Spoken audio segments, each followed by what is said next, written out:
اعوذ باللہ من الشیطان الرجیم بسم اللہ الرحمن الرحیم۔ بیوی سے مباشرت یعنی ہم بستری سے متعلق کچھ باتیں آپ کے سامنے پیش کرنے جا رہا ہوں۔ محترم بھائیوں اور دوستو، بیوی کے ساتھ کثرت سے ہم بستری کرنا، شریعت نے بیوی سے ہم بستری کرنے میں کوئی حد مقرر نہیں کی، لیکن غذائیں خالص نہ ہونے کی وجہ سے بیوی کے ساتھ کثرت سے ہم بستری کرنا انسان کی جوانی کو بہت جلد ختم کر دیتا ہے۔ ایک مرتبہ ہم بستری کرنے سے منی کی کثیر مقدار خارج ہو جاتی ہے اور منی کی تیاری میں اچھی غذا کا کثیر حصہ خرچ ہوتا ہے، تو اسی طرح اچھی غذا کی ایک بہت بڑی مقدار ایک مرتبہ ہم بستری کرنے میں چلی جاتی ہے، جس کی وجہ سے صحت پر بہت برا اثر پڑ سکتا ہے اور بعد میں مختلف بیماریوں کا شکار بھی ہوا جا سکتا ہے۔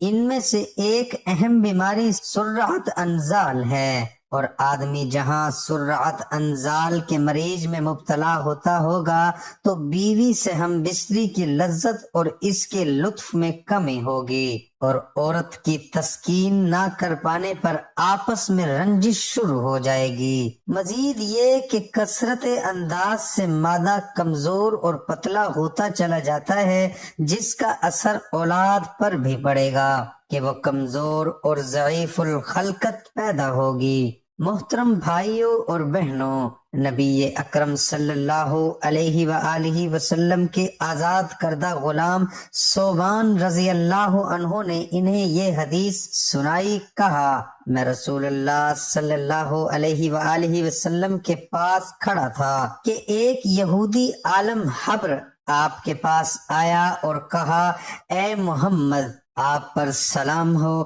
میں نے اس کو اتنے زور سے دھکا دیا کہ وہ گرتے گرتے بچا۔ اس نے کہا، مجھے دھکا کیوں دیتے ہو؟ میں نے کہا، تم یا رسول اللہ نہیں کہہ سکتے؟ یہودی نے کہا، ہم تو آپ کو اسی نام سے پکارتے ہیں جو آپ کے گھر والوں نے آپ کا رکھا ہے۔ تو رسول اللہ صلی اللہ علیہ وآلہ وسلم نے فرمایا، یقیناً میرا نام محمد صلی اللہ علیہ وآلہ وسلم ہے جو میرے گھر والوں نے رکھا ہے۔ یہودی بولا، میں آپ سے پوچھنے آیا ہوں۔ رسول اللہ صلی اللہ علیہ وآلہ وسلم نے اسے فرمایا کہ اگر میں تمہیں کچھ بتاؤں گا تو کیا تمہیں اس سے فائدہ ہوگا؟ اس نے کہا، میں اپنے دونوں کانوں سے توجہ سے سنوں گا۔ تو رسول اللہ صلی اللہ علیہ وآلہ وسلم نے ایک چھڑی جو آپ کے پاس تھی زمین پر آہستہ آہستہ ماری اور فرمایا، پوچھو۔ یہودی نے کہا، جس دن زمین دوسری زمین سے بدلے گی اور آسمان بھی بدل جائیں گے تو لوگ کہاں ہوں گے؟ رسول اللہ صلی اللہ علیہ وآلہ وسلم نے فرمایا، وہ پل صراط سے ذرا پہلے اندھیرے میں ہوں گے۔ اس نے پوچھا، سب سے پہلے کون لوگ گزریں گے؟ آپ نے فرمایا، فقراء مہاجرین۔ یہودی نے پوچھا، وہ جنت میں داخل ہوں گے تو ان کو کیا پیش کیا جائے گا؟ تو آپ نے فرمایا، مچھلی کے جگر کا زائد حصہ۔ اس نے کہا، اس کے بعد ان کا کھانا کیا ہوگا؟ آپ نے فرمایا، ان کے لیے جنت کا وہ بیل ذبح کیا جائے گا جو اس کے اطراف میں چرتا پھرتا ہے۔ اس نے کہا، اس کھانے پر ان کا مشروب کیا ہوگا؟ آپ نے فرمایا، اس جنت کے سلسبیل نامی چشمے سے۔ اس نے کہا، آپ نے سچ کہا۔ پھر کہا، میں آپ سے ایک ایسی چیز کے بارے میں پوچھنے آیا ہوں جسے اہل زمین سے محض ایک نبی جانتا ہے یا ایک دو اور انسان؟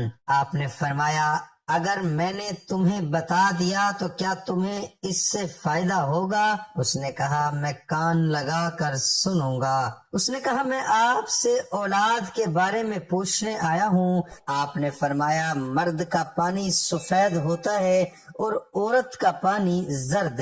جب دونوں ملتے ہیں اور مرد کا مادہ منویہ عورت کی منی پر غالب آ جاتا ہے تو اللہ کے حکم سے دونوں کے ہاں بیٹا پیدا ہوتا ہے۔ اور جب عورت کی منی مرد کی منی پر غالب آ جاتی ہے تو اللہ عز و جل کے حکم سے دونوں کے ہاں بیٹی پیدا ہوتی ہے۔ یہودی نے کہا آپ نے واقعی صحیح فرمایا اور آپ یقیناً نبی ہیں۔ پھر وہ پلٹ کر چلا گیا۔ رسول اللہ صلی اللہ علیہ وآلہ وسلم نے فرمایا اس نے مجھ سے جس چیز کے بارے میں سوال کیا اس وقت تک مجھے اس میں سے کسی چیز کا علم نہ تھا، حتیٰ کہ اللہ تعالیٰ نے مجھے اس کا علم عطا کر دیا۔ محترم بھائیو، رسول اللہ صلی اللہ علیہ وآلہ وسلم سے عزل کے بارے میں سوال کیا گیا۔ آپ صلی اللہ علیہ وآلہ وسلم نے فرمایا ہر پانی منی کے قطرے سے بچہ پیدا نہیں ہوتا، اور جب اللہ تعالیٰ کسی چیز کو پیدا کرنے کا ارادہ فرما لیتا ہے تو اسے کوئی چیز روک نہیں سکتی۔ دعا ہے کہ اللہ تعالیٰ ہم سب کو شریعت کے مطابق ہم بستری کرنے کی توفیق عطا فرمائے۔ یا اللہ ہم سب کی کمی پیشیاں معاف فرما۔ یا رب العالمین جو بے اولاد ہیں ان کو نرینہ اولاد عطا فرما۔ جو تنگ دست ہیں ان کی تنگ دستی دور فرما۔ جو رزق کی وجہ سے پریشان ہیں ان کو حلال رزق وافر مقدار میں عطا فرما۔ یا ارحم الراحمین جو گھر کی پریشانی میں مبتلا ہے ان کی پریشانی دور فرما۔ جو کام کی وجہ سے پریشان ہیں ان کا اچھا کام لگا دے۔ یا اللہ جو سود میں پھنسے ہوئے ہیں، جو قرضے میں دبے ہوئے ہیں، ان سب کے لیے آسانیاں پیدا فرما اور ان کو اس سے نجات عطا فرما۔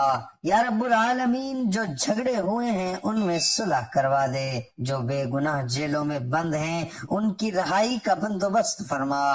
یا رب العالمین جو کچھ سنایا اور سنا گیا اپنی بارگاہ میں قبول فرما، اور ہمارا خاتمہ ایمان پر فرما، اور ہماری دعا قبول اور منظور فرما۔